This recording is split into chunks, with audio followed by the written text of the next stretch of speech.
Z founder, young founder. So you started at 14, really. 12, I started building drones. 14, I started a small drone company that was replacing DSLR rigs. The end goal was always to fix the fundamental problem, which is that Alex Taylor is a Thiel Fellow and the founder of Orb Aerospace, an electric humanitarian aerospace company he started in 2017. Orb Aerospace is on a mission to revolutionize transportation by creating a global aerospace network that doesn't rely on traditional infrastructure. With their innovative aerial vehicles, Alex is working toward his bold vision of making Orb the world's largest humanitarian air force. redeeming aerospace and expanding human horizons, that's worth spending your whole life connecting literally 80% of the world that's never had aviation before. That's wild. I didn't even realize it's that big of a number. It's massive. This is a huge threat to us, though. Like, this is why I'm saying it's sad. I'm just sad that we're so far behind. I also am sad that we're so far behind. It's such a threat. But it's crazy. You can't expect government to solve industry's problems. Not this one. I basically am like, God, if you're real, I should see evidence of you all over the place. Many different things start happening. I start seeing tons of evidence of God all over the place. I get baptized, and as I come out of the water, no kidding, my shirt felt like it was on fire. Like it was burning off of my body, and I took it off. And I looked at it, I saw this logo, and I was like, it's you. God, if you're in this, I have nothing to worry about. But if you're not in this, I want nothing to do with it.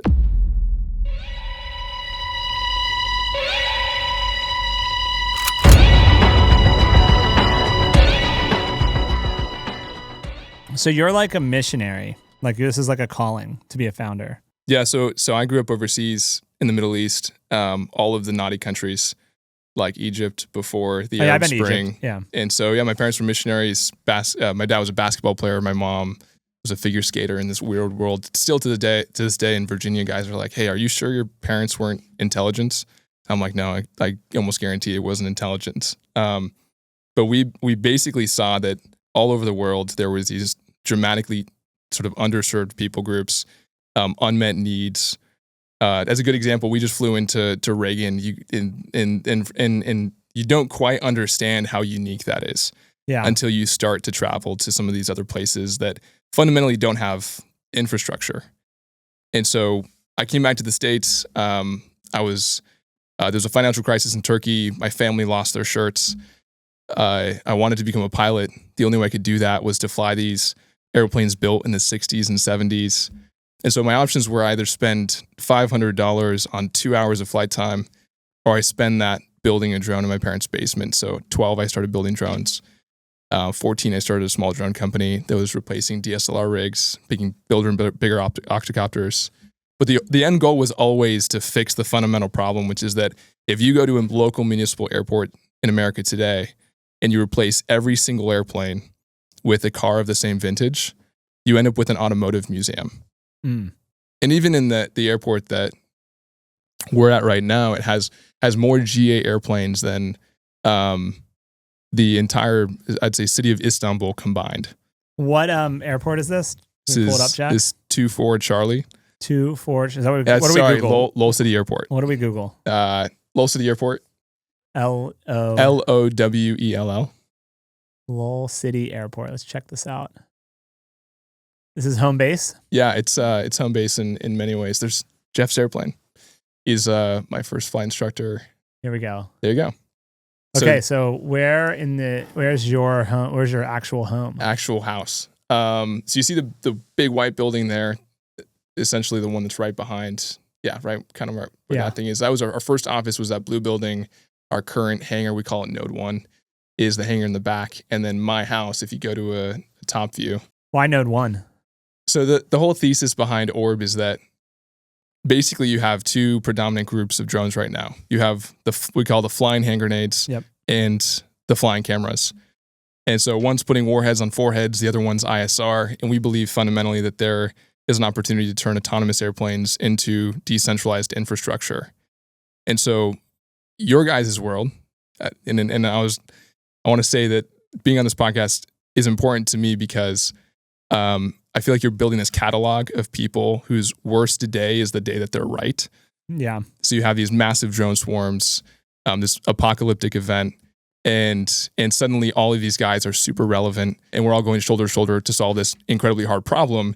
so the world that we're living in, and the thesis behind Orb was that, those 1 or 2 drones that get through whatever defenses we have, whether that's Blue Swarm or your guys' turret, it only takes one of them to take down an entire substation. You have this like very centralized infrastructure with tons of single point failures and this decentralized offensive capability. So now you're in a position where at any given point, all of your critical infrastructure can just go down. And so we're turning aircraft into power, logistics, and communications. And so you see the logistics arm a bit. So the reason you can kind of take logistics and extrapolate that to infrastructure. And so when orbs fly over, your phone starts working. When they land, they start producing power for the grid. When they open up, you have, as the army has beans, bullets, band-aids. Yep. And so the idea of Node 1 was that eventually you want to not only be infrastructure independent, so I don't need your roads, I don't need your bridges, I don't need your power infrastructure, I don't need to land and charge, I don't need your ground-based communications, I don't need instrument approaches, I don't need shipping containers to ship this all the way across the Pacific, I don't need your C-17 to get this halfway around the world. It can basically go point to point anywhere in the world using only orbs and essentially diesel fuel. And that's the long term. I'd say that, just to preface that, that's like, Falcon 1, Falcon 9 Starship. Yeah, you should talk the vision. The vision's great. Yeah. But why not Node 0? In computer science, indexes start at 0 mostly. Except for MATLAB, it's in 1. Yeah, we thought about Node 0, and to be honest, we have this like little patch for Node 1. In fact, I don't know if you have it on you. I do, but it's underneath. It looks. Is it a tattoo or a patch? It's a patch. It looks. I can try to pull it out. Are we stripping? No. Not quite. Although the guys in the hangar wouldn't be surprised I'm taking my clothes off. Considering the fact that. Yeah. So basically Node 1. Here we go. So the honest answer, you index at 0. This would not look nearly as cool with a 0. And I see it. For the general public, there was this kind of emotional appeal. At some point in the future, you have Node 150, Node 20, and you can trace it all the way back to Node 1. Yeah, I like Node 1 though. It sounds more like Node 0 doesn't sound as cool. 1 because 1 is a single syllable. Node 0 1 sounds suspect. Yeah, it sounds like you shouldn't. Be next to a bunch of residential houses. Yeah. Right. Okay, so let's take a step back before we get into the product and the company, which we're very excited to chat about today. But so we were just saying before it started, Gen Z founder, young founder. So you started at 14, really, doing companies, it sounds like. And now at 23, 22, you're really in it now. This is the big one. Is this the big one? Yeah, this is it. Yeah, this is it. So this is what we call our magnum opus. Okay. So our great work. That's and awesome. and it was like we were talking about, it's just driven by necessity. And so there's 2 groups of founders. There's one where it's the end. So they want to be in charge. They want the accolades. It's being a founder. It's an identity for them. And the other where it's a means to an end. And so this is a hard thing that we feel like the end of basically this decentralized network that covers the entire earth, providing critical infrastructure, natural disasters, all of that fun. Like that's such an immediate and intense need. It's such a critical need that you have to be an incredible founder to go do that. I agree. Yeah, I always talk about being a founder is a lifestyle kind of, and it's a painful one if you're good at it. If you're doing it well and you're doing it long enough, it's painful. Yep. That's how I feel about it, at least. I've been doing it for, actually September marked my 10th year of entrepreneurship. And I talk about this with Jack, but I joke this could be my last company. Like it's just, I love the lifestyle. I think it's amazing, but it can be exhausting. Mm-hmm. It's a lot of work. Yeah. When I got the Thiel Fellowship, there was this kind of assumption that you automatically join this. Well, for one, we're all kind of a little bit cracked in the head. Yeah. If you've met enough of us, you know what I'm talking about. Well, I didn't even know you were a Thiel Fellow. That's cool. I was going to put on my Twitter handle, but I never, my link that I'm an aspiring Thiel Fellow. Yeah. But I think I'm too old to be one now.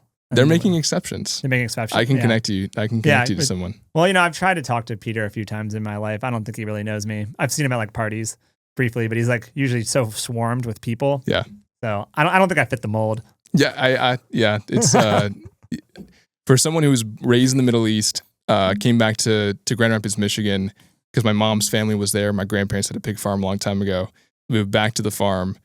San Francisco, Bay Area, Thielian culture. Thielian, that sounds great. Totally foreign. Man, that's awesome. But also, I think it's, Ecclesiastes says vanity is of vanity, right? Ecclesiastes. Meaningless. Oh yeah. You know what? Oh, I was just rereading The Sun Also Rises. Ecclesiastes is the epigraph. A quote from that. Not that quote, but a different one. It's good.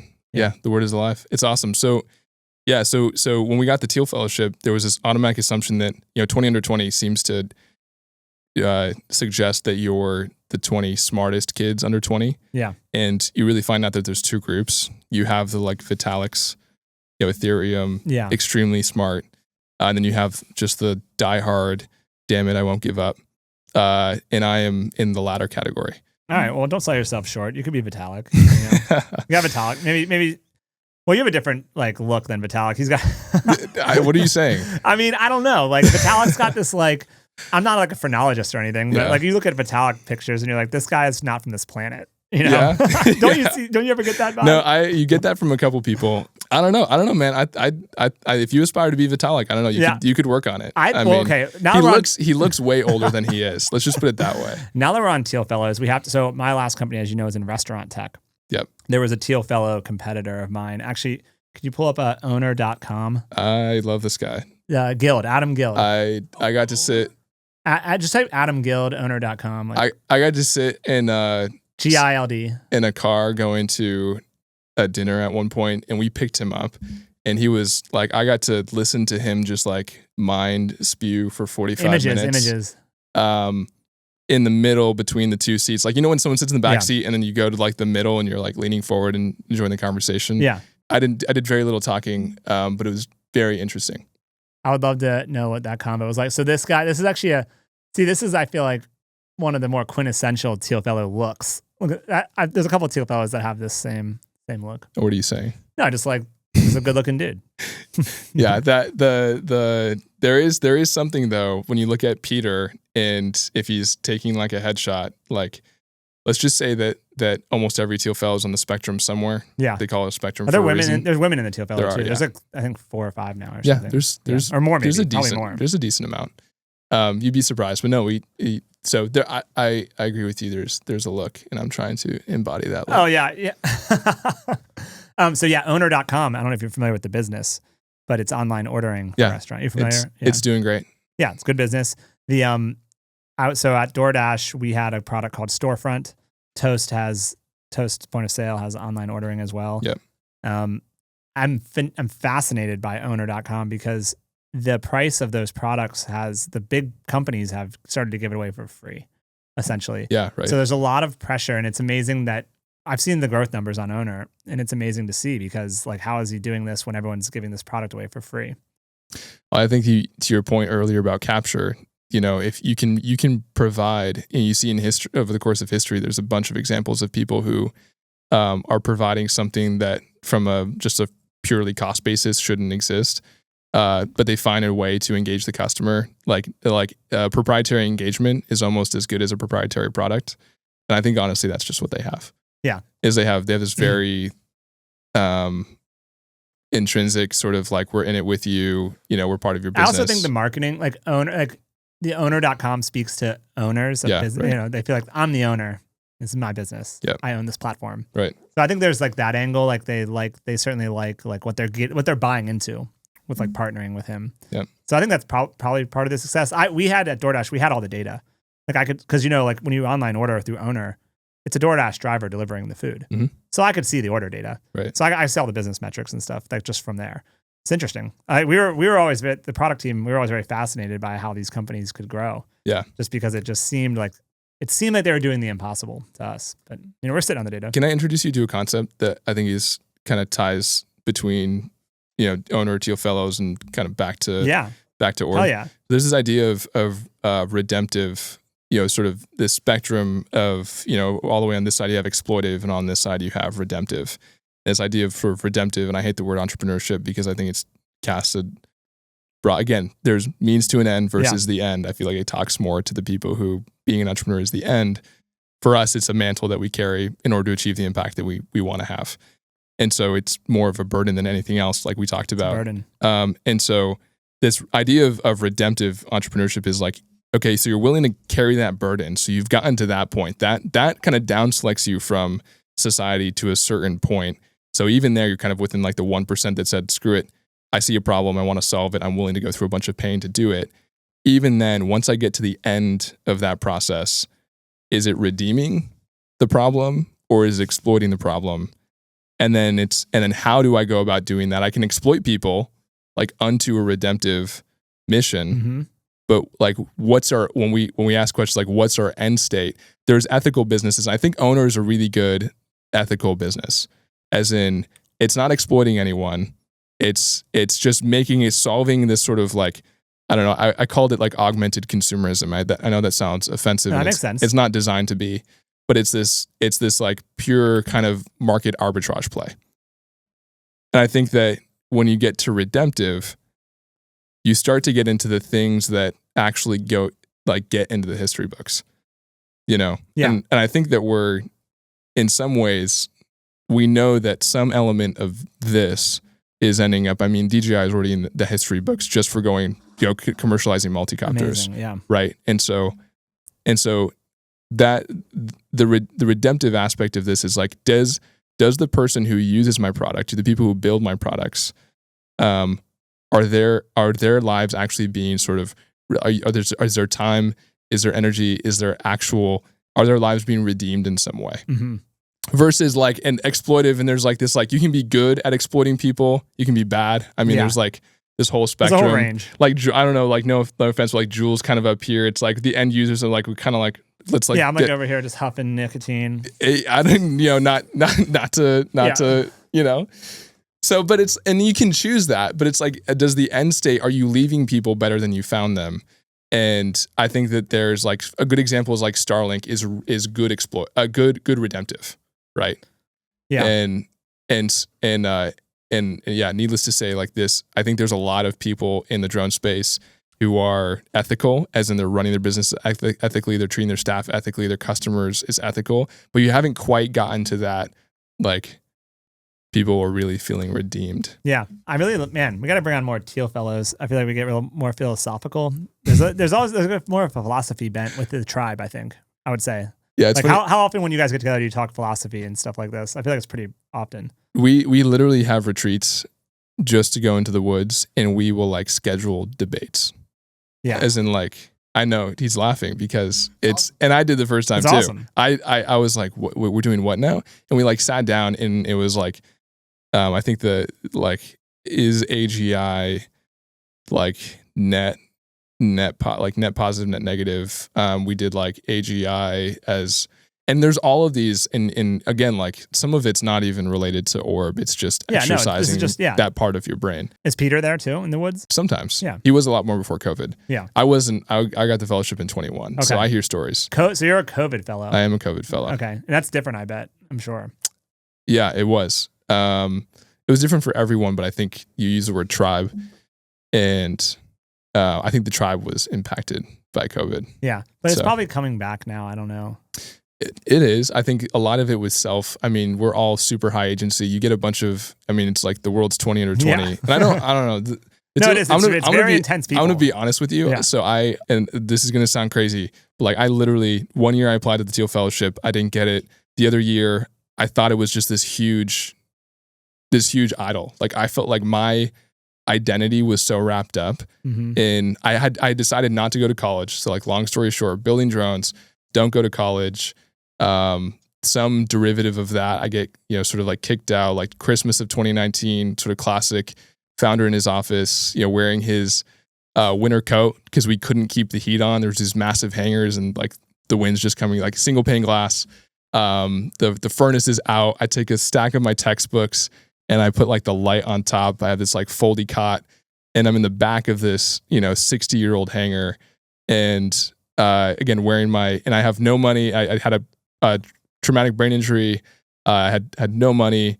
Again, because I'm wearing my winter coat. I didn't even have like enough to get like a blanket. Yeah, it's clothes on your back, basically. Right, literally. And I'm like, I'm a senior in high school, and I went from giving a talk at like in front of the space shuttle at the Smithsonian Air and Space Museum as this like aerospace prodigy kid to being like having like narcolepsy in Wow. a year and a half.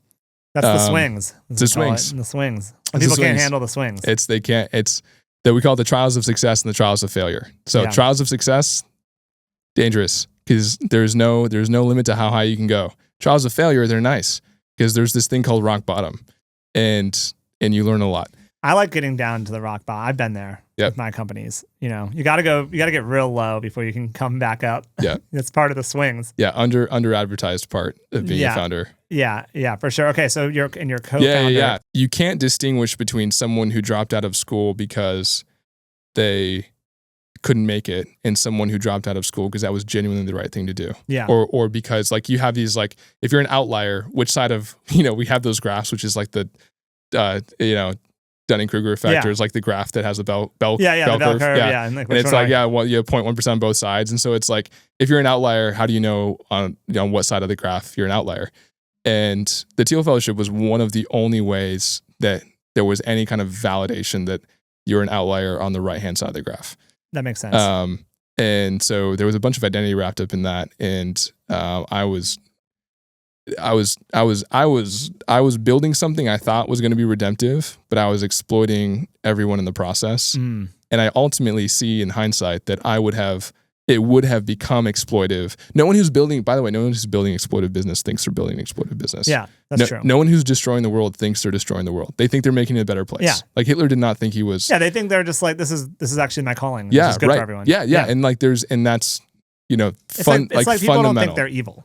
You don't. It's inherent to being evil is you don't actually think you're evil. Yeah. You're either like, I'm just getting revenge. Like he's all the superhero movies. He killed my father, etc. But you're doing all these evil things to get there. So you think you have this good cause. So just like maybe check yourself. And this is not to you, but maybe world, if you think you're doing something great and you have to do evil to accomplish it, maybe check yourself. Maybe consider that it's evil. Maybe consider that you're evil. Needless to say, so it became this big identity piece. They did a little documentary. I'm glad the footage is lost somewhere in Hollywood. There is one person that has it, but I'm hoping. Yeah, it won't resurface. Yeah, we'll see. So wait, so your co-founder is Thiel Fellow or no? No. How'd you meet him and what's his story? So I'll kind of wrap that in. Whenever I say long story short, by the way, it's long story long. We love that here. Yeah. So I'm kind of hit this rock bottom. There's all this identity wrapped up in that. Over a period of time, I basically decided, and this is part of my own. This is part of my own personal testimony. Is I totally walked away from God in many, many different ways. And I had, had seen all these needs overseas, came back, was in this almost like the rest of the world is really hard off, but they have a hell of a lot more than I think we have in the US sometimes. I came back to what actually ended up being this almost spiritual wasteland of like, there wasn't, it was, everything was superficial. All my friendships were superficial. I had to go buy Nike at the thrift store. My parents, to put context, they were raising a family of 5 on $30,000 at one point. Damn. So this was, and the house that we were living in got demolished after we moved out. We were living it for free, very gracious, super thankful for that season. But when we were done with it, they're like, we can't really keep this thing up anymore. So it went away. But needless to say, I had basically totally reconsidered my relationship with God. I didn't see any evidence of him. If you're real, I should see evidence of you all around. And I was willingly basically choosing my own way. And I was like my own little mini God. I was structuring my own. So I was coping with my trauma. So every Thiel Fellow has a trauma response. Yeah. My trauma response was go be wildly successful. And I did that for a year and a half. I was making great money, almost as much as my parents at one point. I was making great money. I was recognized nationally on several different occasions for just building these very cool platforms. And then that traumatic brain injury happens. I ended up basically leaving my office, and fast forward, I basically am like, God, if you're real, I should see evidence of you all over the place. Many different things start happening. I start seeing tons of evidence of God all over the place. I get baptized. I get real relationship with guys who love the Lord for the first time in a long time. I get baptized, and as I come out of the water, no kidding, my shirt felt like it was on fire. Nice. Like it was burning off of my body, and I took it off and I looked at it, and I saw it was, at the time it was called Wingcraft Aviation. I saw this logo and I was like, it's you. I almost threw up into the water. Like I literally gagged. I was like, it's you. Wow. Like I've been serving you for all these years. Like it's like, I gave my life to you. Like this is, it's like, it's not. And so I basically said, like, I was very emphatic. I was like, God, if you're in this, I have nothing to worry about. But if you're not in this, I want nothing to do with it. I will stop and quit right now. Like, Lord, I just want your way, like your way or no way. And so I go back to the hangar. What age was this roughly? 18. Okay. Ish. This is like that senior year rock bottom. Yeah. So I go back to the hangar, and we have this hangar at that point. And I start like basically like walking around the shop floor.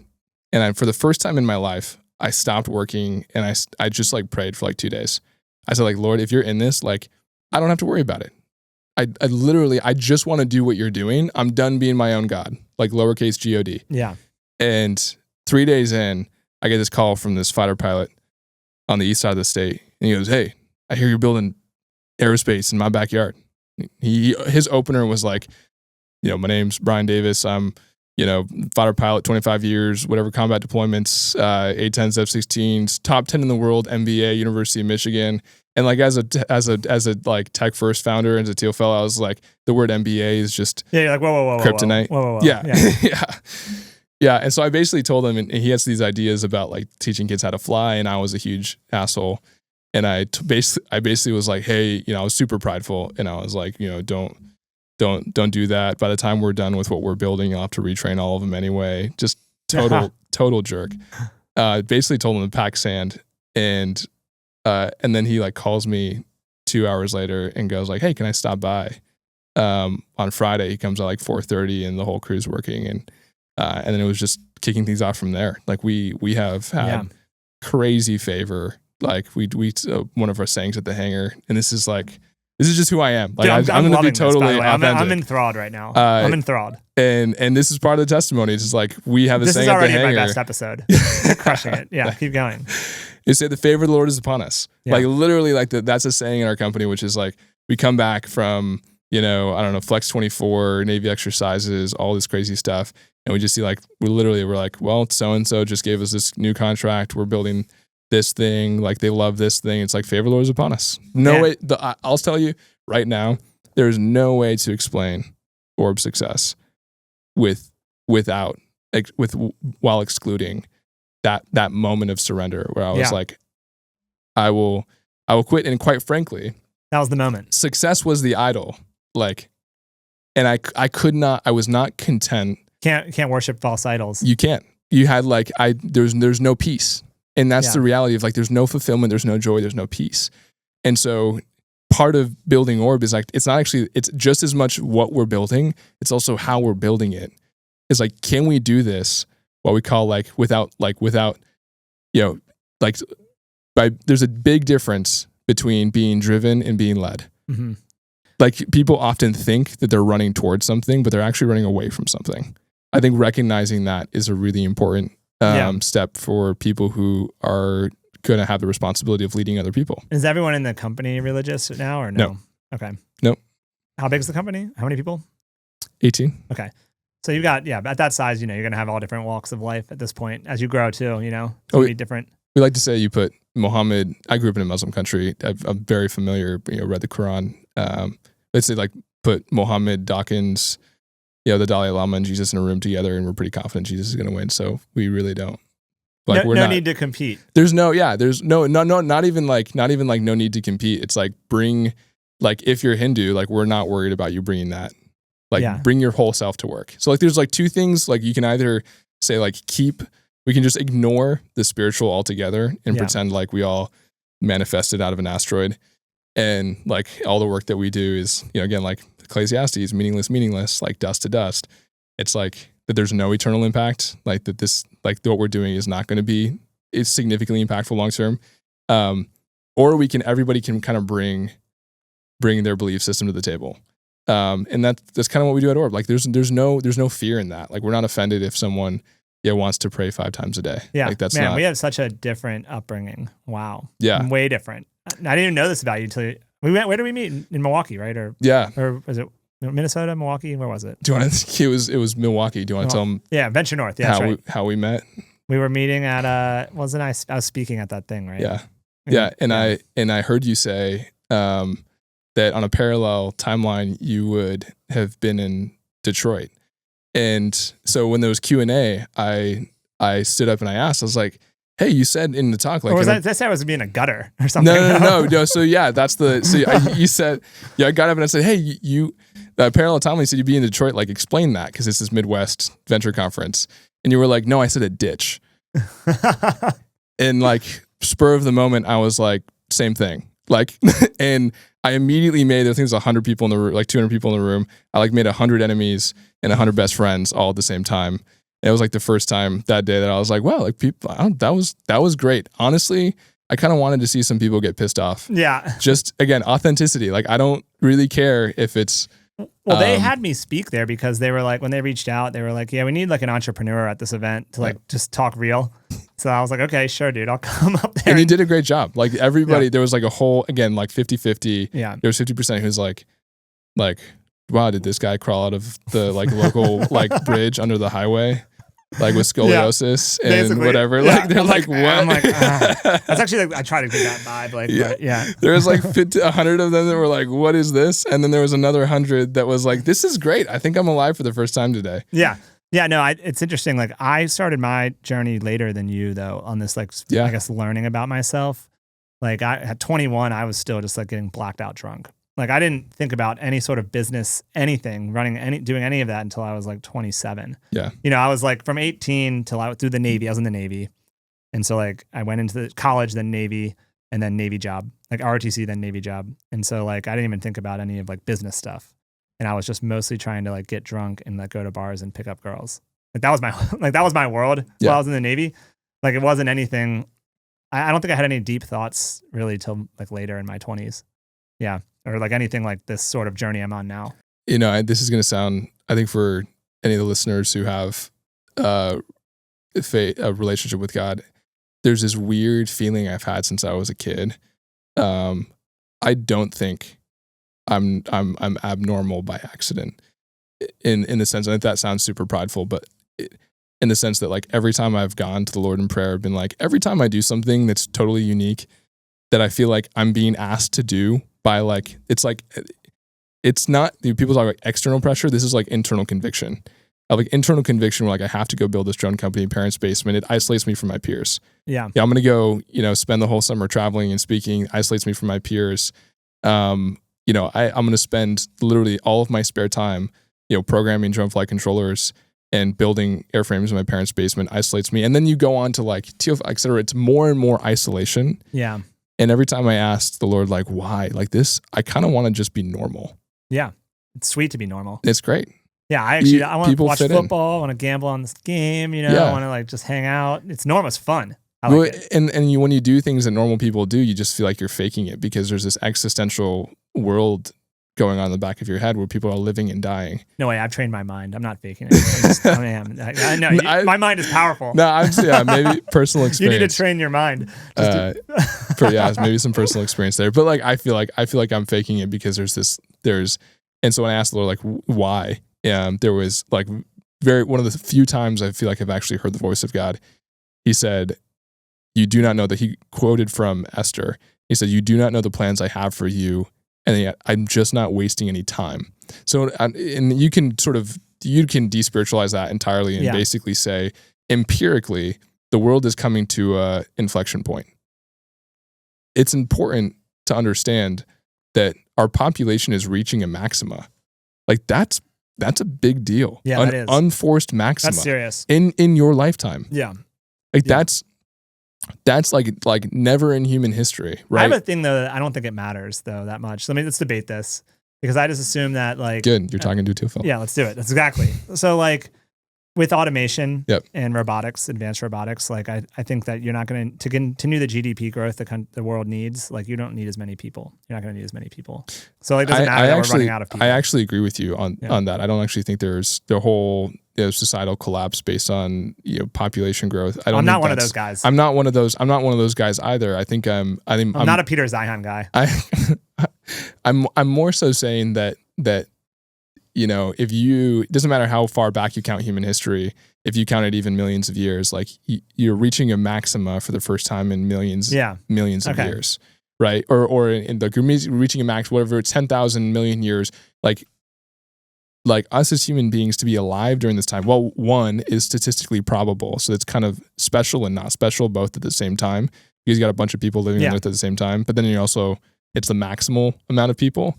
But I think that there's that, but it's also combined with, for the first time you have, is ACS have any remote employees? Yeah.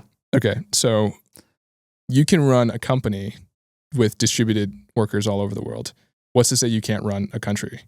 I agree. And like, what's the equivalent of running a country decentralized with distributed workforce is actually just like running the world. And so I think and this is not to put my tinfoil hat on or anything, but I think this is just important things to think about when it's like we are setting the conditions necessary for an inflection point. Yeah. And it's really anybody's best guess what that inflection point looks like. I have my personal theories about, conflict, asymmetry. Orb has a lot to do with that. But these are all, firsts. Yeah, it's fun. Starship. Great. It's crazy. The rate of change is we've almost like we're about to cross the event horizon, right? Yeah.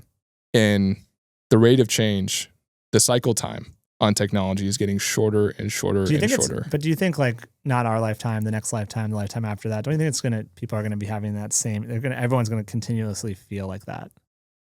Like is this special time, or is it gonna just continue to feel like that?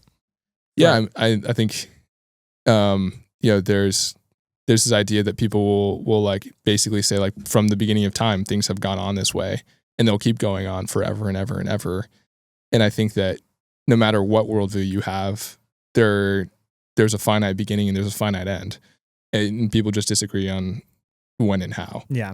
And so, I think that relative to, and this is honestly why a relationship with God is so important, is because there's so much evidence that this is just not all of it. It's not it. That we kind of like live in this, like corridor somewhere in New York City, right? All of humanity sits in this like little sliver of space time. Statistically, even anthropologically, like in a secular context, like we do sit in this like little sliver. Elon's like famous for being like human history is like my whole, like the galaxy is my whole body and human history is the tip of my nail.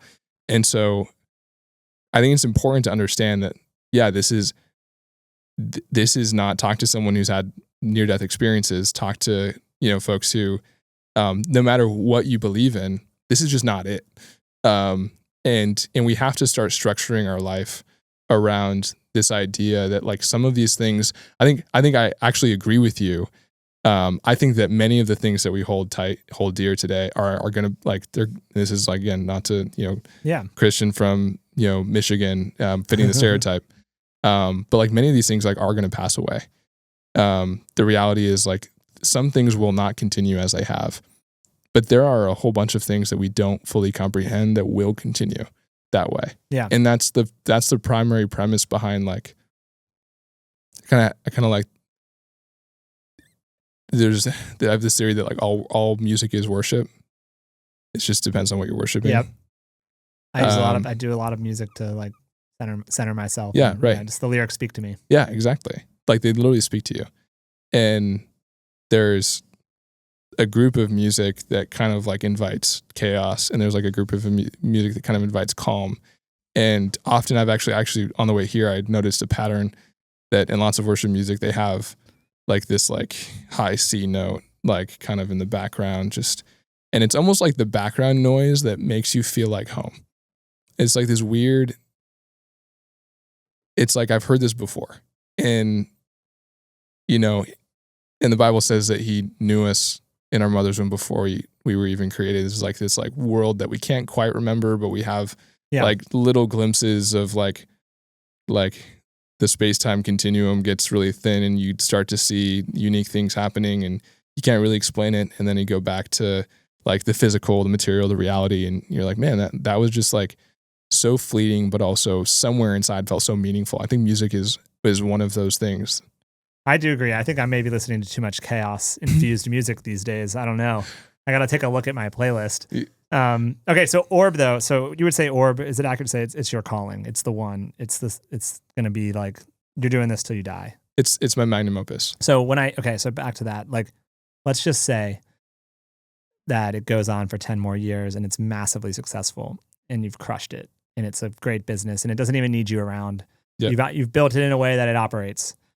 You're really meaning to tell me you're not going to do another industry, another tech company in a different space, impact the world in a different way? Like is this it? Is that what you mean? Yeah. So I think your magnum opus is not mutually exclusive with other pieces. Yeah. I think that's like if you take this in terms of like Google magnum opus. I'm not a Thiel Fellow. Yeah. So I don't know the word. It means great work. You can look up like Michelangelo magnum opus. Yeah. Right? Yeah. I just want to get the actual definition. I know what it means conceptually. Most important work. Okay, so there's other works. Essentially. There will be. In industry specific, like does it have to be in aerospace defense or like would it be in restaurant tech like Adam Guild or does it matter? Do you want me to I have a few that I'm fairly passionate about. They all center around a common theme, which is this sort of it's like a subcategory of reindustrialization, which Orb is very much about. You think it's important to have jobs in the U.S. border? I think that's too generic. Okay. And again, like just the way that my brain works. Yeah. I think it's not just like jobs in the U.S. border. I think it's important to have jobs proximal to where people want to live. Yep. Okay. If that makes sense. Yeah. I think that people want to live in a diverse set of areas, and I think the decentralization of things we talked about, like you can have a decentralized team. Like there's all of this, physical materials now being decentralized. Orb is decentralizing infrastructure, like power, like the very this whole comms, power, et cetera, logistics. Like that's critical to essentially making all of these previously maybe uninhabitable places habitable, connecting them to economies, places that currently don't have infrastructure access. And then it's also taking, and it's like the same step function you saw with cars. Like I don't know if this is where you live. I don't know if the camera's That's going to good. see this. I don't know, it will. So if this is where you live, and imagine this is like your walking radius, right? We used to like your sphere of influence. There's no way you build any kind of like complex hard tech. Like the number of variables that you can build when you're walking to get where you're going is like 10. Mm-hmm. It's like you can build chairs. Congratulations. And then eventually like horse and buggy, that sort of radius gets significantly bigger, and then you go from that to cars, and this is like you got the planes over here at the unicorn. Yeah, right, the unicorn. Sorry, unicorn. I didn't notice that. Yeah. And so, like your personal sphere of influence, what you're able to do has been sort of gradually expanding. A good example, our CFO keeps talking about, like he grew up. He grew up in the current vacation town for Grand Rapids. But he lives in the old vacation town, and it's like a mile and a half, 2 miles away from downtown. And where he grew up was 60 miles away, and that's all a derivative of like cars. Like I woke up this morning in Grand Rapids, and I'm having this conversation with you, right? So like it's massive, and so we've turned like this crazy ability into a commodity with cars, automotive. Mm-hmm. And I think what we're doing at Orb is that we're taking that one step further, and the second order effects are really hard to quantify. Like I know that we can build airplanes that are infrastructure independent. Our initial use case is going and doing stuff for the DoD, disaster response, National Guard, et cetera. But I also know that's going to connect economies in some crazy ways. Yeah, you don't need to like actually have a pilot. Like we could live near a random airport in middle of Virginia, right? Yeah. And if there could be like an autonomous plane that you just like a Cessna, you just get in and come here, and that's kind of the thesis of. It's not even really the thesis. We say we're less like the flying taxis and more like the flying cowboys. Yeah. The whole idea of the flying taxis is like take this urban sprawl and like somehow skip traffic. It's really like an elitist, and then this is the critique that they get. It's an elitist concept. But I believe like this is going to be combined with like a Cessna 182 in some really funky ways that are going to have a direct, meaningful impact with your life in the next 10 years. Yeah, like you mean I can get places easier? Well, I think not even like, I think that's the appropriate generalization of what I'm talking about. But for context, I can live on a 5-acre farm in the like middle of nowhere, Indiana, and get to downtown Chicago faster than if I lived in Chicago today, right? So it's like the ultimate sustainability play. Yeah. Right. It's the ultimate. And if you fly over, a good example, we flew over Germany recently, and you could see at night there are all these enclaves, and they're like kind of this hub and spoke. America's weird. America's really different. America is like these 1 mile by 1 mile squares of like this farmhouse, and you're like, who the heck lives? Like, we were a nation built on cars. Yeah. So the whole country is on the grid system. Yep. And so anyway, I think there's significant implications. But you had talked, just to, again, long story long, circle us back down to like magnum opus. What are we actually building?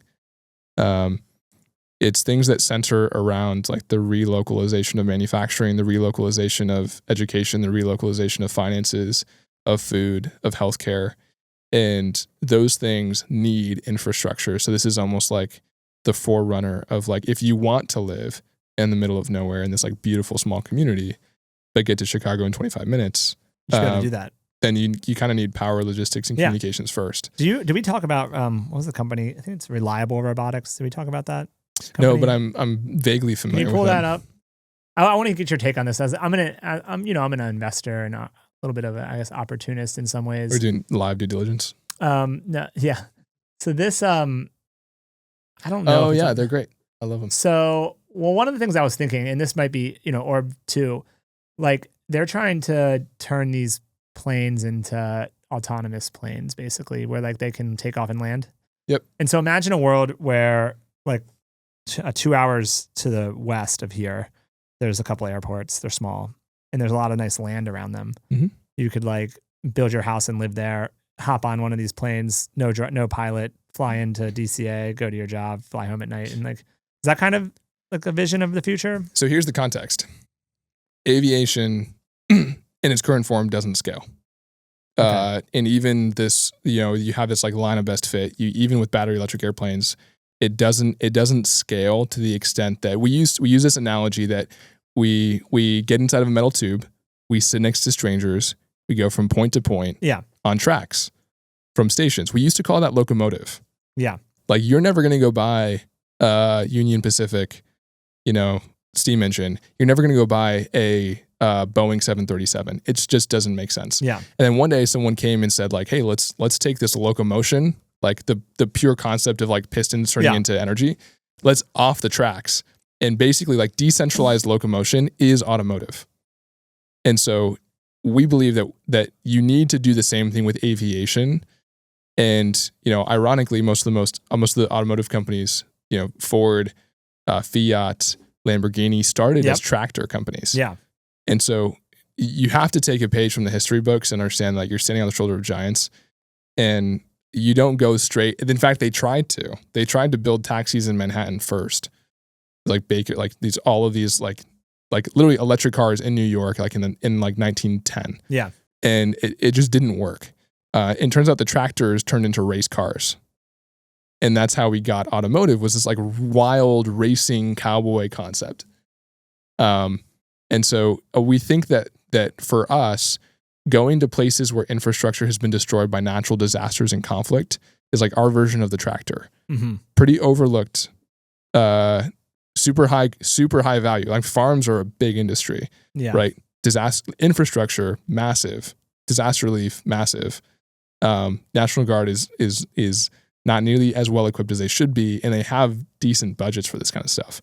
And that's essentially your beachhead to like be the tractor for a while as you start to populate this more well-developed concept you talked about of like decentralized living in the US. Okay. Yeah. The reason I was bringing that up is like I was thinking about just starting to buy a bunch of land around these little airports. That's a good idea. Because think about it, right?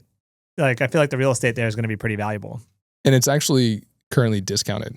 discounted. Yeah, there's a bunch of things. We could go into a whole like. I mean, because if this is the way the world's, thing. if this is the way the world's going, like you would imagine that little airports all around the country that are like pretty unused. Like a lot of them are fairly unused. Oh yeah. And I think that real estate's going to be at a premium. Just where it's headed.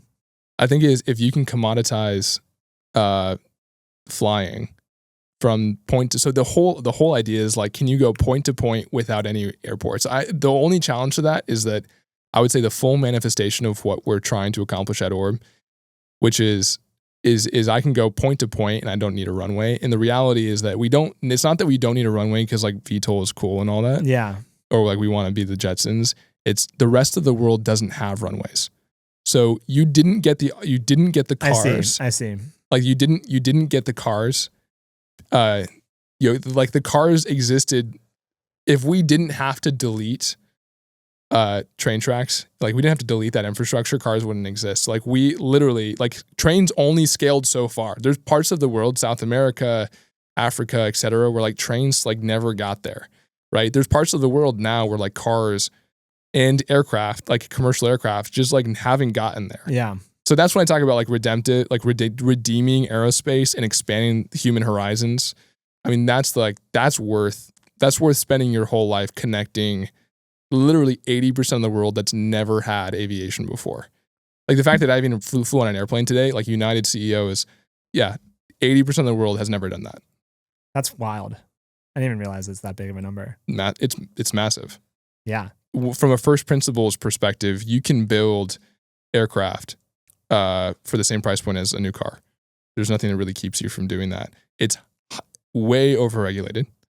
Imagine you have unlimited liability, as in like you took a brand new Lexus and you got drunk and you wrapped it around a light pole. Imagine you could just sue Lexus and like automatic $10 million for you and your family. That's kind of what aviation is right now. So you're saying that, the regulations are probably holding back this future a little bit. Yeah, it is. And that's what's making airports so barren right now is like even that Cessna Grand Caravan that they're flying is still $2 million. When the actual mechanics of what's going on there could easily be done for significantly less. There's another company, Amp Aero. No. They're doing hybrid drivetrains using LS3s, and they're replacing the turbines on Grand Caravans. To put that in perspective, like when you need to overhaul that engine, that's like 2 of my houses, just like okay. And you can't scale that. Yeah, so you're basically saying though that like in this future, maybe you're talking about it's actually maybe not the land around those airports. You don't need the runways. Maybe it's like all the land. It's anywhere. Anywhere. Go find the nicest property that hasn't had power or roads run to it yet. That's like picturesque, and like go buy that. Yeah, because like I'm trying to make. I'm a pilot. I love aviation. It was my life stream. It is my life stream. I want to make that accessible for more people. I want to make runways obsolete. Yeah, that's what I'm saying. So like, yeah, in this world, that's what I was getting toward. Is this like I can just really get any most beautiful property ever, and then the technology will catch up here soon, and then suddenly it'll be sweet to live there. Essentially, that's a future I want to live in. I'm stoked on it. Yeah, and I think like this, like flying taxis versus flying cowboys thing. It sounds kind of gaudy, but it has precedent. It's we're kind of like very very proud of the fact that we're serving end customers who, like you talked about, like the capture of the market with the DoD. Like infrastructure and sustainment is what wins wars. Warheads on foreheads are great. Intelligence also very important, but historically, you do your history. It's like who can keep their lights on for longer and keep the factories running for longer. That's where we come in. So like every time someone gets through the 50 ACS turrets all going absolutely bonkers, right? And like one of them hits the substation, it's like cool, like Nomad lands, plugs into the grid, and like now you're producing power for that small community. Nomad, is that the name? That's the biggest. Okay, let's talk a little bit about the business and the product and the tech. So Nomad, let's start with Nomad. So Nomad's like our starship. Okay. So Nomad is powered logistics comms packaged into a runway independent, but we actually say infrastructure independent aircraft that can basically go anywhere in the world without, it doesn't need, the general, it can go anywhere in the world without logistics, communications, or power. So I don't care if where I'm landing has a grid. I don't care if all of the I mean, think about the whole, like, you have this like massive centralized shipping, like this massive boat, and one tiny FPV drone blows a hole in the side. It's like when global shipping grinds to a halt, when the C-17s are full, like Nomad gets the job done. And you know, your phone starts working when it flies over. You know, we talked about that. Shepherd is a little bit more amalgamous. That's in the middle. So we're working backwards from our sort of end state vision. There's a whole family of systems. Shepherd's a little bit more amalgamous. Shepherd is we basically bit off one of those three pillars each on their own. Yeah. And so Shepherd is the power. That's the power play. Okay. Power piece. Can we see a picture of Nomad? Do we have a picture of Nomad?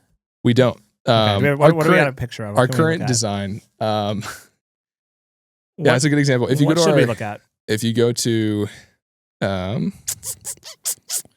yeah, I think unfortunately we're still working on keeping it stealth some IP, so I think we're going to keep it. We'll keep it stealth. We'll keep it stealth. We'll keep it stealth. Nomad's sweet. Okay, so Nomad, and what's the one you said? Shepherd? And just for the record, anything you see online about Nomad is from years ago is not what I'm talking about. So there's Nomad, there's Shepherd. Shepherd, and then Lassie. Lassie, I like that. What's Lassie for? So Lassie is what we're doing today. So Lassie is a 10-pound communications infrastructure UAV designed to be manufactured by American Automotive. We're based in the Midwest. We're based in Michigan. We have this massive mobility legacy. We have this enormous industrial supply chain within 20 miles of our HQ. We have everything we need to build drones. And so you have a bunch of these companies who are building their own factories. And this whole idea of vertical integration is appealing, I think, if you live in the microcosm or if you believe the idea that America doesn't have what it takes to build hundreds of thousands of UAVs, but we can build hundreds of thousands of UAVs and barely get off the low rate production line of big automotive companies. Okay, so if you like toured these facilities and you built this, you designed this to use the existing facilities. Yeah, so there's a fundamental advantage of Lassie, which is that it's a VTOL transition vehicle. By the way, we just call them orbs because VTOL transition vehicle makes me sound too much like a nerd. How big is the Lassie? It fits on this table. Okay. Yeah. So it's like the wingspan is like this table and the length is about half the length of the table. Okay. And Lassie is designed to be C5 ISR, but over the horizon comms and over the horizon find and fix RF sensing for every small team. So we're providing backhaul. So all the soft guys who basically get sent out, 6 dudes with an MPU-5 radio, and they're like, if this thing goes down, I'm screwed. I can't talk anymore. Lassie is designed to be its over the horizon comms. Lassie is designed to do actually backhaul, so doing several megabits per second, depending on range, et cetera, environmental conditions. Several megabits per second backhaul, hosting a common operating picture on the edge. We have these kits, we call them the ARC kits, Autonomous Resilient Communications. Familiar with Endural's Menace that goes in the back of essentially it's Menace, but in a backpack. Okay. So you're like layering all these comms. And so we were able to host the common operating picture on the edge. But the big deal for Lassie is that you're able to essentially put the power of a Scan Eagle in a backpack. Okay. So it unlocks 2 hours of endurance, like for context. Yeah. Now you can follow convoys.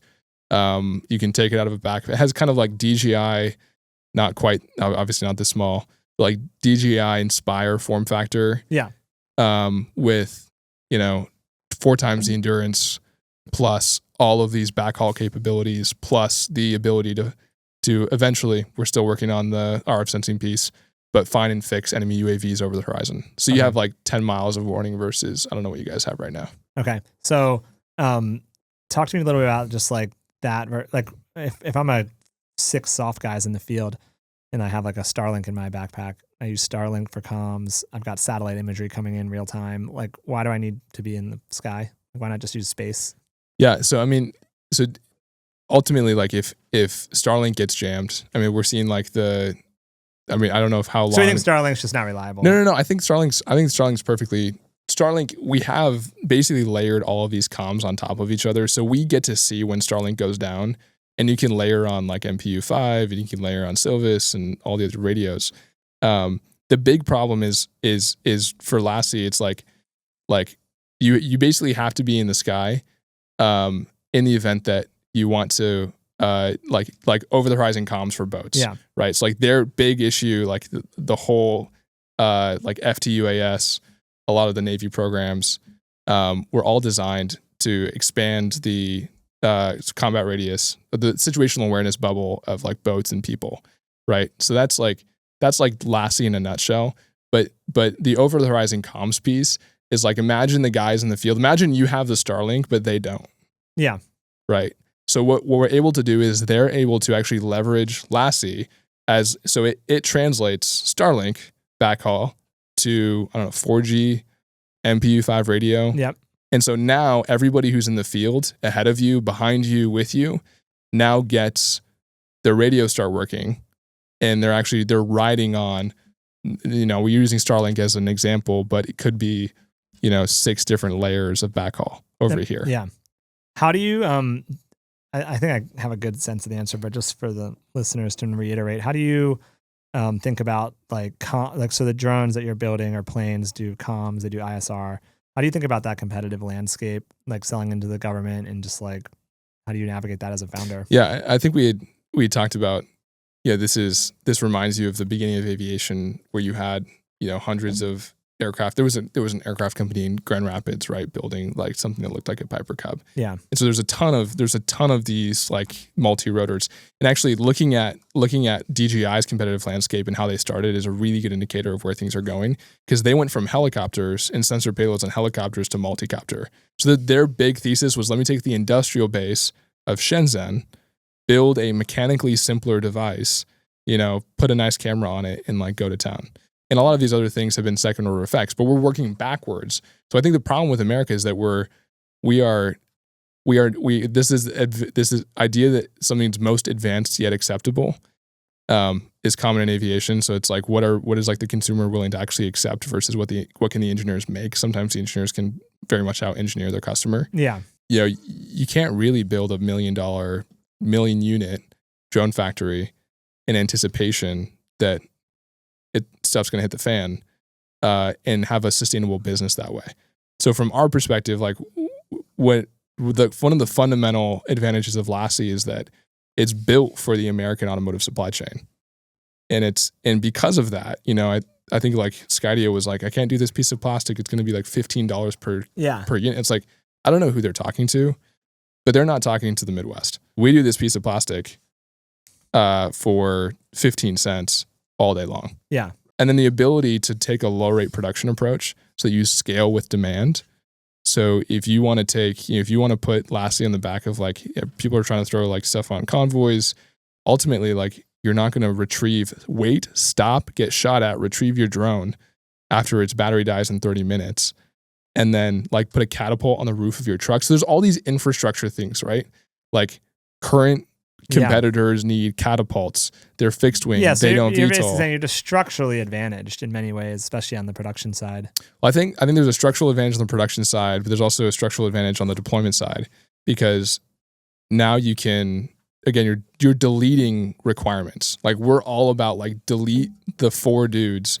Like FTUAS went from this needs to be a unit level product to now it's a command level product. Yeah.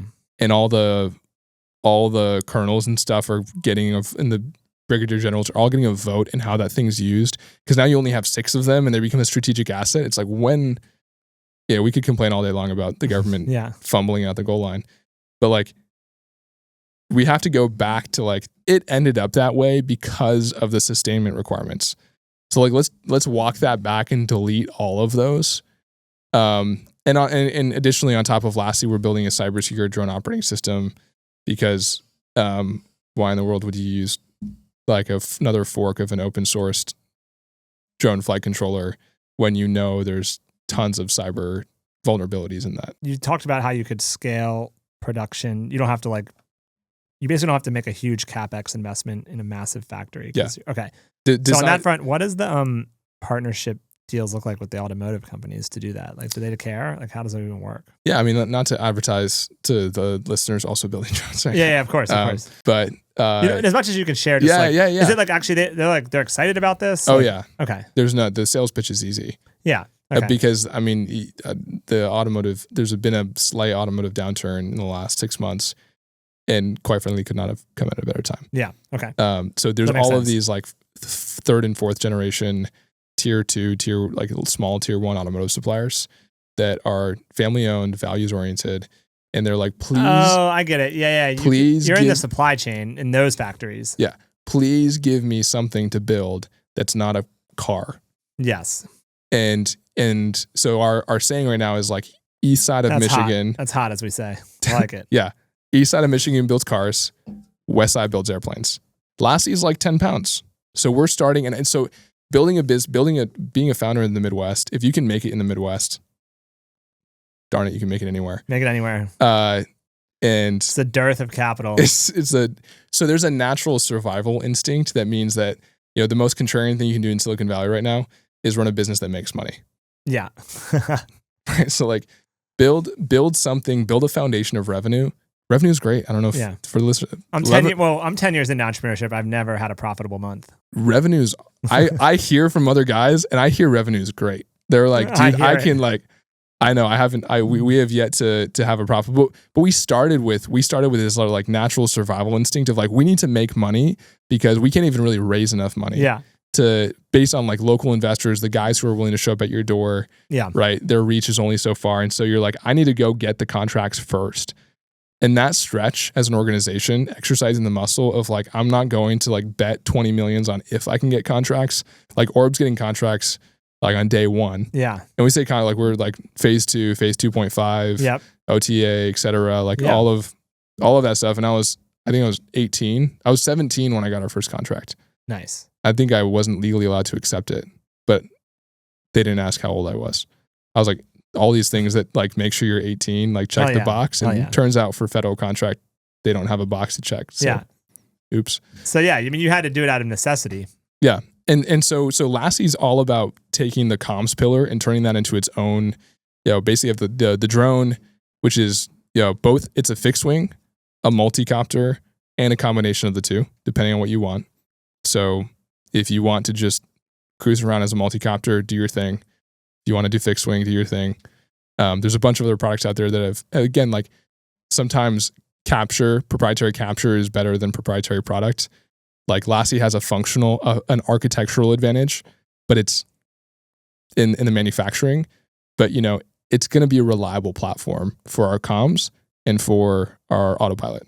And like, that's really the point. Yeah. Is like get a really inexpensive, like not high quality, inexpensive, producible at scale.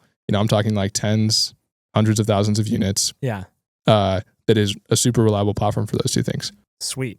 Okay. So the year's about to end.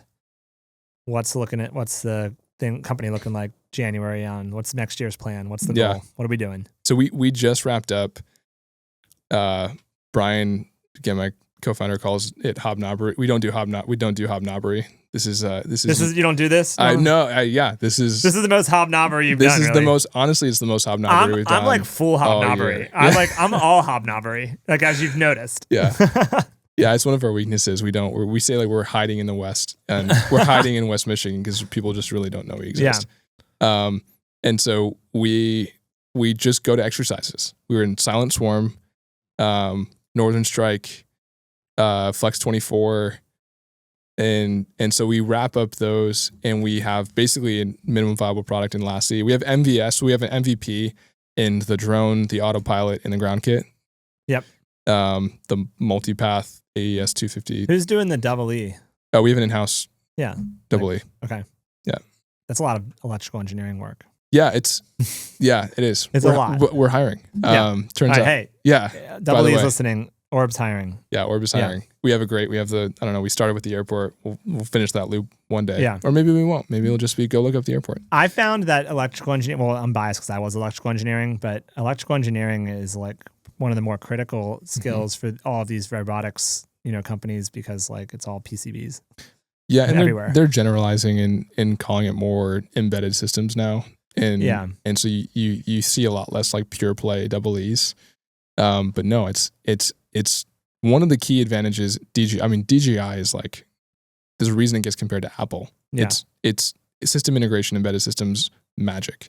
Yeah. It's quite Magic.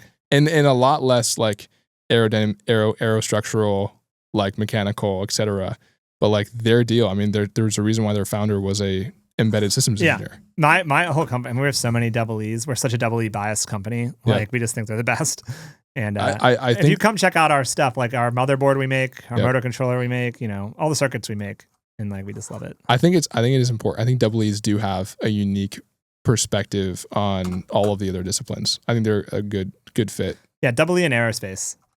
For yours, aerospace. Well, mostly because aerospace, the aerospace kids couldn't get their aerospace job, so they became very multifaceted by necessity. Yeah. That's actually that's true. But we always found that when we were hiring for Bbot in restaurant tech, like we would just hire double E's who hadn't coded before, and they would just pick it up. It'd be fine. Yeah. Like, Yep. It was always pretty simple. Yeah. Because coding's not really an engineering. It's like a tool. Send me your best double E's. I will take good care of them. Yeah, right, dude. They're all here. They're all. I can't be sending. No, I scoop them up. We collect double E's. Yeah, the ones that want to build airplanes instead of shooting. There's got to be a demographic. There's a good amount of actually some of them that can't do guns. Yep. So I'll send them your way. Yeah. Yeah, we get that from time to time. Like they'll be like, "Is this gonna shoot at people?" And we're like, "It's a gun." What kind of question is that? Like I don't know what to tell you. But I think most of the kids actually coming out now are like, it's a whole new world now. Like people are just like more amenable to all of this. Like from an investor standpoint, like, investors are investing in it. Yep. Kids coming out of school are like, I'll work on a weapon. Mm-hmm. Like I don't know what's changed. There's a vibe shift, some sort of vibe shift going on. Turns out we love this country and want to defend it. Yeah, basically. Yeah, it's Brian used to say that ISIS had until he arrived to repent. Because he's flying A-10s. We gotta get him on them. He sounds badass. He's absolutely badass. Yeah. Like I don't even, how did he find you? He just like cold outreached? Yeah. Just saw you in the news? Saw you in the news or something?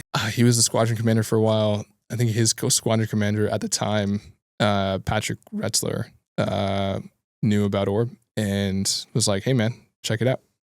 And I got that call third day for the first time in my young life. Like, nice. Waiting on the Lord and praying instead of doing what I normally did, which was run around manically. Let's talk about just switching gears a little, the like legislative approach you guys take. Like the election obviously happened, red wave. Like, are you guys do you do lobbying and try to do appropriations? Like, how do you think about that as an early stage company? And, I ask a lot of the founders that come on this just to see how they think about it. Yeah, it's good market research. I mean, so I was probably the last person you'd expect to engage.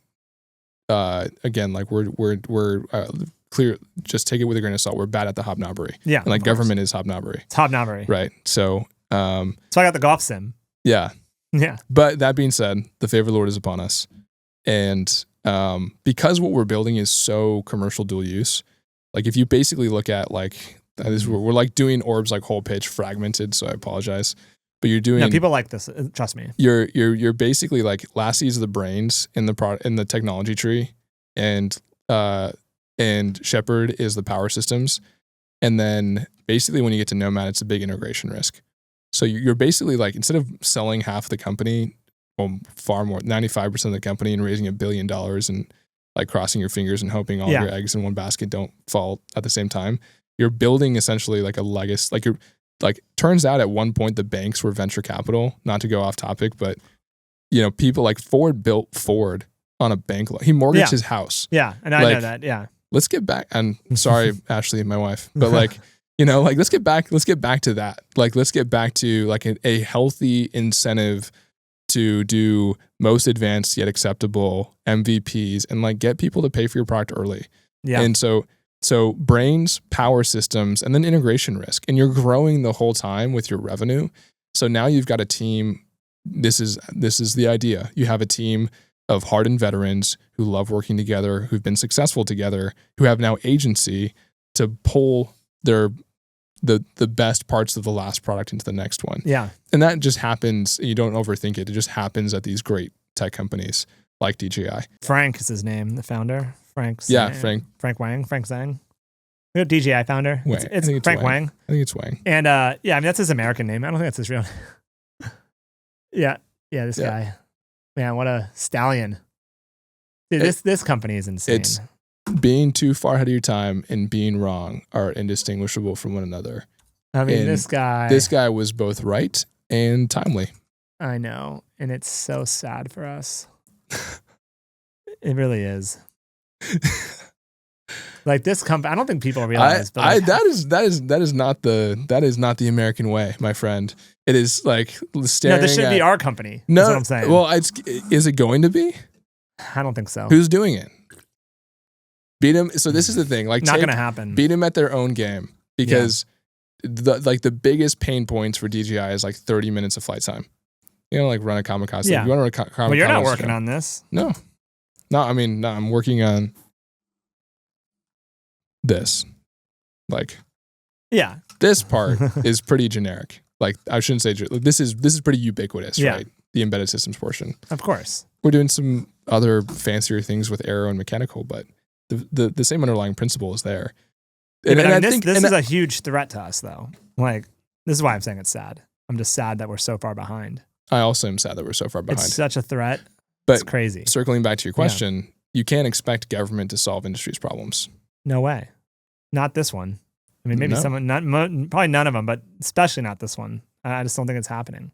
I don't think we are truly capitalists and believe in the free market if all of the complaining that's being directed towards like state and federal officials about do something about drones, are we America or not? Yeah, let's do something about drones. Let's make our own drone company. I don't know, when did we stop? There's this general air of apathy in the US of like, government, come fix my problems. I don't know if it's like the weird, gallivanting around the Middle East or being raised. Well, they certainly want to like ban DJI, or they did recently, right? So here's the government's role. And the government's role is to protect industry. Industry's role is to create new industries. So I think in your case, like history is gonna paint GM very poorly when they find out that the tool and die industry was 90% wiped out when they mandated tool and die happen in China. And now you have these large format machines that you need for injection molding, that you need for motor winding, and we don't have them anymore. Yeah. Like South Bend, we're not making brushless motors here. No. Really. And I'm shocked. So some of these things you can do very easily. I'm shocked by how many manufacturing companies look at brushless motors and go like, I can't do that. Yeah, I know. We talk about brushless motors all the time, me and my co-founder, of like, why isn't someone just making brushless motors in the US and selling them? They're just way too expensive. They're way too expensive. But you can mostly automate it, right? Like the factory that makes them. It's you can kind of like reverse, you can pull a Chinese IP snatch on China and buy a bunch of their motor winding machines and just bring them to the US. I mean, I've had friends who said they've toured like the factories that make these in Shenzhen. Yeah. And the Chinese freely show people how they do it. Yeah. Like, it's not even, they're just like, this is our factory that makes them, you want a tour? Yeah. Yeah. Like, well, because I think they just assume that we do it. Or they might assume like, it's not that hard, bro. They haven't, I mean, they just haven't been to a major US city in a long time. Yeah. So they don't realize how apathetic we've become. I just think like a Mavic. What's the DJI Mavic? It's like what, $1,000? A DJ, like a little bigger. Yeah, like 1,000. Yeah, so like let's say like in order for the US to get to a company that's scale manufacturing that DJI Mavic at $1,000 a piece, like that's just, I think no one has the appetite for that CapEx. Yeah, and I think our thesis with Lassie is that someone's already made the CapEx investment and that someone just needs to give something to build. And that's like so like maybe retool those factories to do this. Literally. Yeah, well that's a separate business for West you to do, I guess. Well, I don't necessarily think so. I think it's an opportunity for these family-owned automotive companies to diversify into aerospace. That's the pitch. Yeah. Is like diverse. Hey, you guys have been building door handles for a very long time. Like, let's build drones. Yeah, so that makes sense. So that's a bright spot. Yeah, that's a good idea. It's a bright spot, but I also want to contend that if we look at, like, the American way has never been to look at a free market competitor and like fixate on imitating it. Mm-hmm. I think there's different ways to beat it. Yeah. But we've become, and I think why, this podcast exists and, you become a voice in the industry is because this is one of the first times in American history that we're behind the ball on 100%. This big. I mean, I personally think most people don't know how good our gun's going to get, but like I personally think that it's going to make FPVs look pretty dumb on the battlefield pretty fast. Like probably within 20 months. Like, we'll be able to show like a couple hundred drones coming out of vehicle and just them getting ripped apart. And so like I think that the FPV threat could be a blip in our history actually with our product lines. Yeah. I would love to see that. Yeah, it's going to be savage. That works in everyone's best interest. Yeah. Kind of to my earlier comment, like there's everyone who's been on the show and everyone who will be on the show. There's like a day in history where we all kind of like call each other and be like, okay. FPVs are fucked now. Yeah. Well, yeah. It happened. Like, what are we going to do about it? It's actually going to make a lot of FPV weapon makers sad because it's going to devastate FPVs. Who's imitating you guys? Our company? Yeah. Well, we don't really have competition because no one wanted to do it. What I found, I've been asking a lot, like no one really wanted to do autonomous guns. I think we're not, my co-founder and I are always trying to figure that out. I think it's kind of like a taboo thing to build. So like no one did it. So yeah, it's just like us hanging out. And then most people like just kind of were like, I don't think it's going to work that well. So we're not going to try to compete. It's pretty good actually. Honestly, it's the craziest experience in my life because in restaurant tech, look at owner.com. Yep. I had 65 competitors. I was able to sell the company for a lot of money, but now I'm like sitting around and I'm like, well, where's everyone? Yeah. Yeah, it's weird. It's actually really weird. Yep. Yeah. 12 months ago, you could have asked anybody. Well, when Ukraine started, within the first 2 months, you ask anybody, what's the most effective deterrence? And they would have been like, birdshot. Well, Peter Thiel says competition's for losers. So I think he'll like this one when he ever gets to know about it. Hey, there's a sign that says play to win. Yeah. And the next time he'll learn about it on the news, though. He'll see it. He'll love it. Yeah.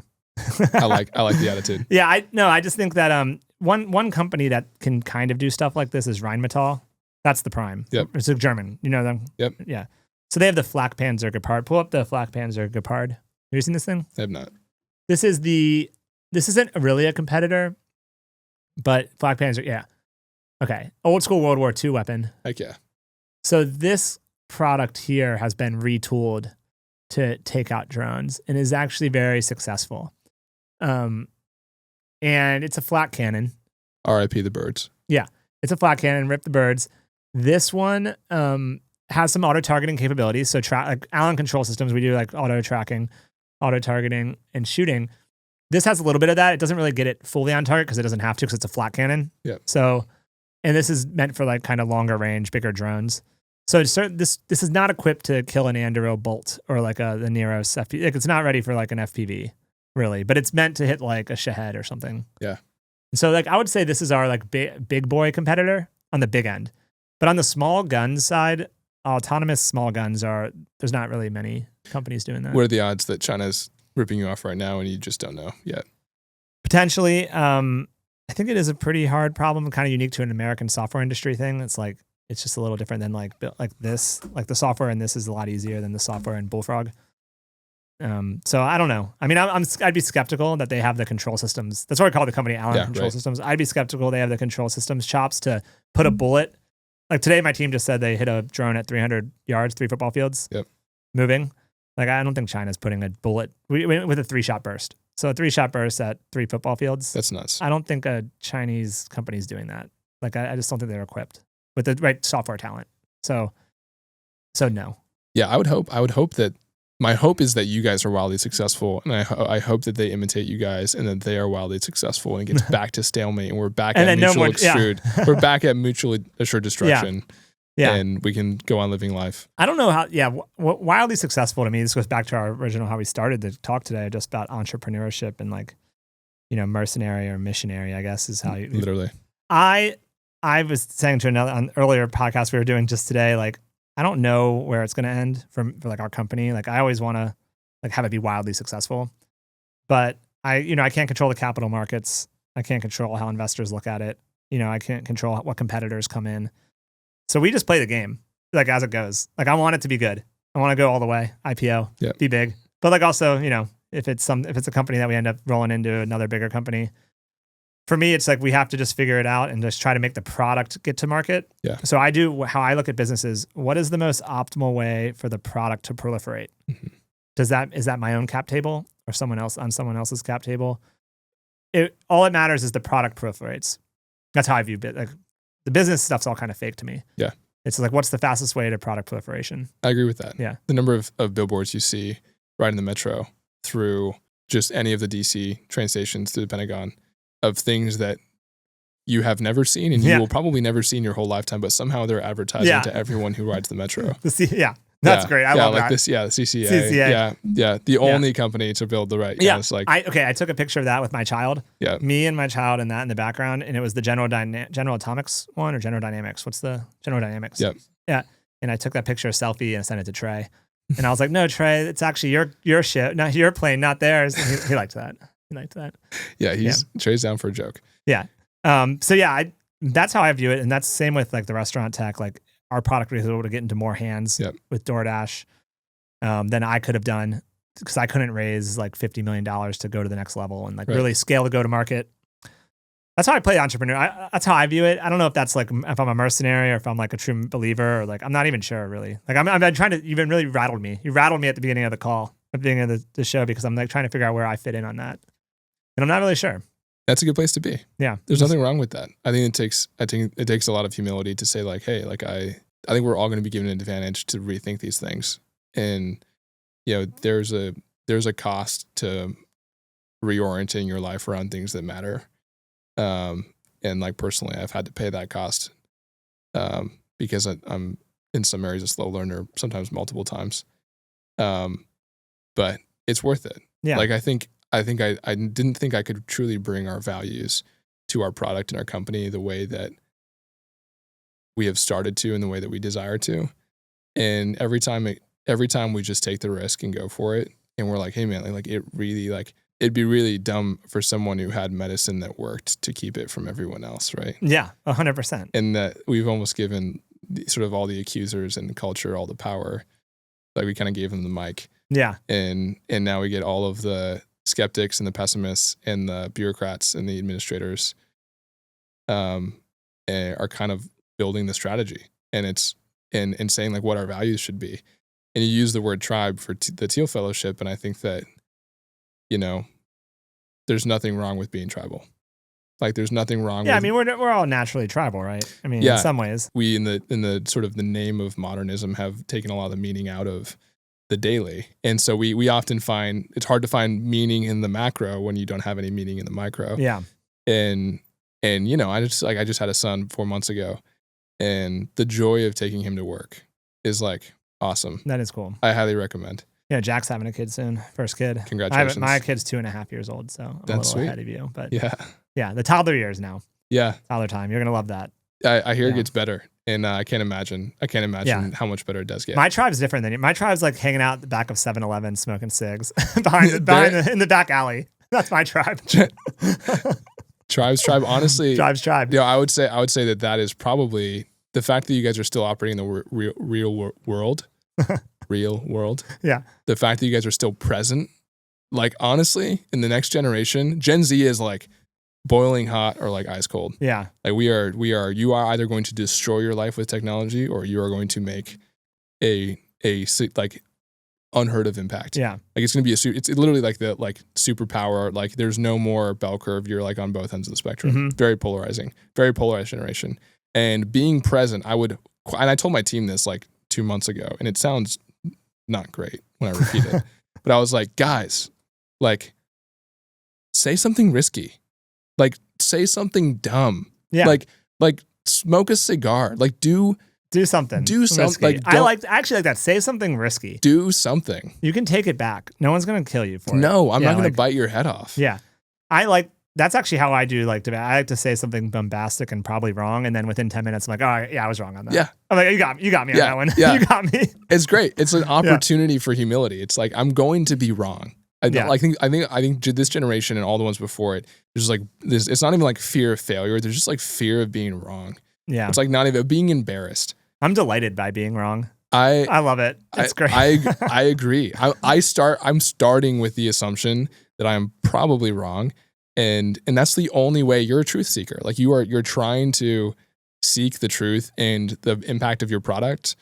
Like the fact that you're even just like openly talking about like maybe we'll get acquired, maybe we won't, et cetera. And you're just not like I don't know, not talking about it. Yeah. Like that's part of your personal. When I told you like it's part of the game. It's part of the game. Be authentic. That's what I do. Yeah. It's like this is it. Yeah. There shouldn't be an elephant in the room. Yeah. And it's just like it's much more fun to ride them. What I found is that it is. what I found about being authentic is I think people can tell anyways. Like, that's why I'm just tell you that what I'm doing. Like, I'll just tell you, because I think people can just sense when you're not anyway. Like, I really do believe people have like really good like neural networks that can like kind of sniff bullshit. Yeah. So that's why I've always just been like an open book about it, you know? Yeah. It's like they're going to sniff it on me anyway.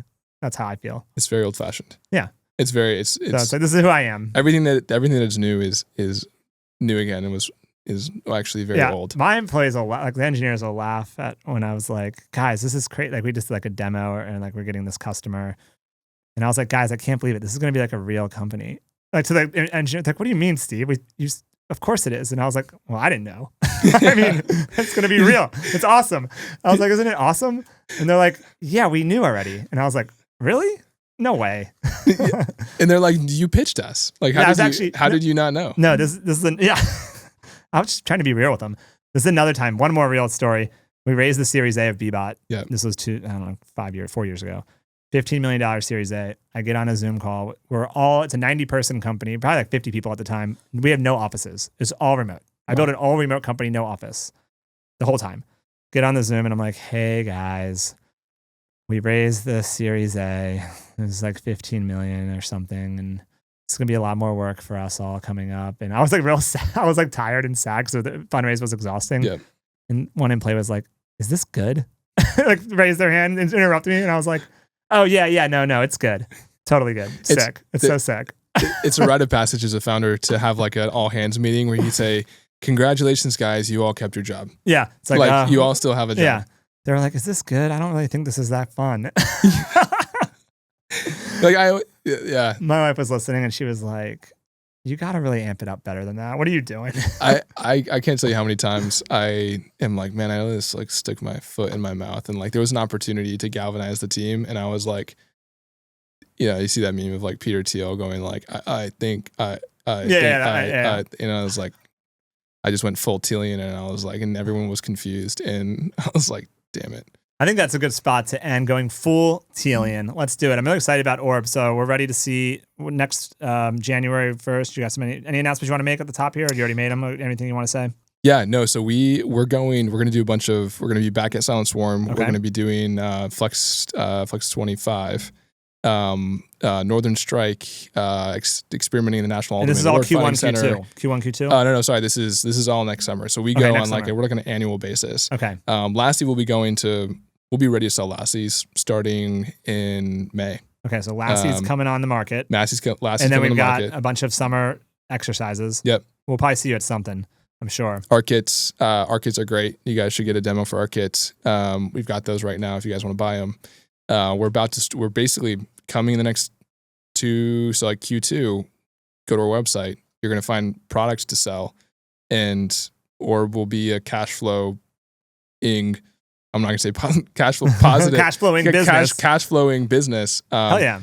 Providing real stuff to the end users. And we're going to roll that into building the world's humanitarian air force. So if you guys are aero, mechanical, electrical, you guys love building airplanes, y'all want to build the world's humanitarian air force. If your ideal in 10 years is you're 200 feet off the deck in an autonomous airplane with 6 loyal wingmen on both sides, going to the point of need. We talked about like magnum opus. Yeah. Like, what am I doing in 10 years? Yep. 6 nomads. I'm on point. We're going to the point of need. We were down in Hurricane Helene, a month ago. They're still running the disaster relief off of our common operating picture, the ARC kits.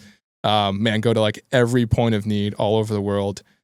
It's the world's humanitarian air force. Join us. We'd love to have you. That's hot. Thanks, Alex. Absolutely. Thanks for having me. Amen.